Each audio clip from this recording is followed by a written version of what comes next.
देखो, पत्नी समझौता करे या फिर ना करे, लेकिन ऐसे समझौता आप बिल्कुल मत करना, वरना आज तो आपको सिर्फ टेंशन डिप्रेशन है, लेकिन बाद में आपको पछतावा हो जाएगा कि भाई हम ऐसे दोबारा से कैसे फंस गए। जिस पत्नी ने आपके ऊपर मुकदमा कर दिया है, और मुकदमा एक नहीं तीन तीन मुकदमे कर दिए हैं, दहेज का, घरेलू हिंसा का और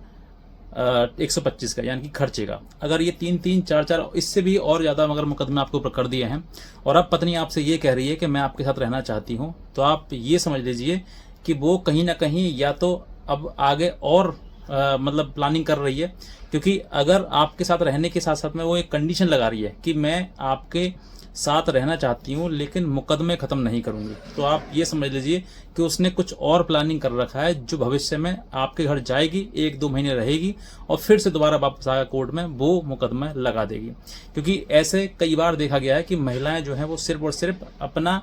किसी प्रकार से द्वेष की भावना लेकर वो ससुराल जाती हैं और जाकर फिर 2-3 महीने बाद वापस आ जाती हैं, क्योंकि उनके पहले से ही वो समझ जाती हैं। क्योंकि जब जाएंगी वहां पर तो जब पहले नहीं रुक पाई वो जो महिला, जब तक की कोई बात नहीं थी, लेकिन आज तो उसके सामने कई बातें हैं, क्योंकि घर पे जब जाएगी तो कहीं ना कहीं ये बात सुनने को मिलेंगी, तुमने मुकदमा कर दिया, तूने हमें जेल भिजवा, जेल का मतलब कोर्ट कचहरी करवा दिया। ये सास ननद में आपस में कहीं ना कहीं बातें होती हैं। जब आपके पास कोई प्रॉब्लम नहीं थी, समस्या नहीं थी, तब आप नहीं रुक पाए, तो अब मुकदमे करने के बाद ऐसी कौन सी नई मतलब कहानी जुड़ जाएगी, नई बात हो गई जो कि अब तुम ससुराल में रह लोगी। क्योंकि कहीं ना कहीं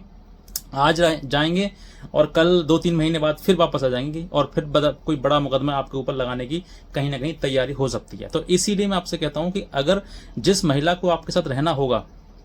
जीवन भर रहना होगा, वो कभी भी ऐसी भूल नहीं करेगी कि तुम्हारे ऊपर कोई झूठा मुकदमा दर्ज करवाया जाए, झूठे मुकदमे आरोप लगाकर तुम्हें जेल भिजवाने की प्रक्रिया अपनाई जाए। ऐसा कभी नहीं करेगी, क्योंकि उसको रहना है, और जिसको रहना नहीं है तो वो कहीं ना कहीं तुम्हारे लिए इस तरीके की मुसीबत खड़ी कर देगी कि तुम उसको खुद छोड़ दोगे, खुद हाथ पैर जोड़ लोगे उससे और कहोगे साहब हमें माफ करो, हम आपके साथ नहीं रह पाएंगे। तो आपके सामने अगर ऐसी परिस्थिति आ रही है, महिला चालाक बन रही है, क्योंकि कहीं ना कहीं उसको लग रहा है कि सबूत नहीं है मेरे पास, उसने मुकदमे तो कर दिए हैं, अब मुकदमे करने के बाद वो साबित नहीं करने के लिए सबूत नहीं है उसके पास, तो सबूत लेने के लिए तुम्हारे घर जाएगी वो, और वहां से फिर सबूत लेकर फिर वापस आ जाएगी।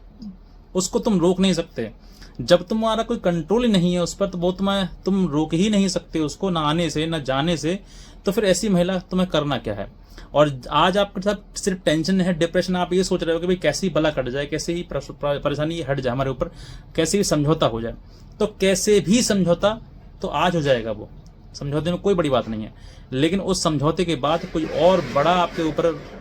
कोई चीजें ना आ जाए। आप ये सोचकर देखिए कि आजकल महिलाएं अपने देवर पर, जेठ पर, ससुर पर बलात्कार जैसे मुकदमे लगाने में देरी नहीं कर रही हैं। वो उनको जाना है और सिर्फ आके थाने में बताना है कि जब ऐसे हो गया है, और कुछ नहीं बताना।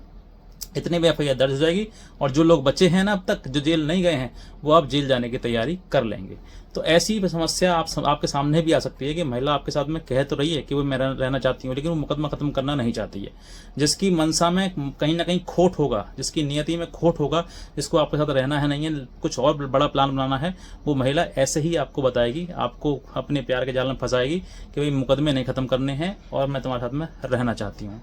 तो वो मुकदमे नहीं खत्म करेगी और तुम्हारे साथ रहेगी, तो वो रहेगी नहीं, सिर्फ और सिर्फ नाम करने जाएगी, और तुमको कई और बड़े प्लान में फंसाकर वापस अपने वहीं आ जाएगी जहां पर आज खड़ी है, जहां पर आज है। तो ये समस्या जो आज सोच रहे हो, ये समस्या खत्म हो जाए, ये समस्या खत्म होने वाली नहीं है, ये समस्या और आपके सामने बड़ी होकर आएगी, और फिर तुम किसी काम का नहीं रहोगे। तो इसलिए मैं कहता हूं कि जो महिला आपसे कह रही है मुकदमा खत्म किए बिना आपके घर जाना चाहती है, उसको ऐसी महिला को घर मत ले आइए। सीधे सीधे ये कहिए कि अगर तुम्हें साथ में रहना है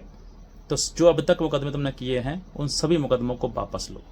जिस दिन तुम वापस ले लोगी उसके अगले दिन ही तुम अपने घर जान रहना, ससुराल में रहना, बाइज्जत बासम्मान तुमको रखा जाएगा, हर चीज की तुम्हें दी जाएगी, किसी प्रकार की तुम्हें कोई भी कमी महसूस नहीं की जाएगी। ये सब कुछ आप लिखित में दे सकते हैं चाहे तो, क्योंकि समझौता खत्म करके तब आप रहें, और अगर नहीं रहना है तो तलाक की प्रक्रिया कराएं, वो आगे बात बढ़ाएं। बाकी और भी कोई और जानकारी लेना चाहते हैं तो हमारे दिए हुए नंबर पर हमें संपर्क कर सकते हैं, हमारी लीगल हेल्प भी ले सकते हैं। और आज का वीडियो आपसे बहुत धन्यवाद।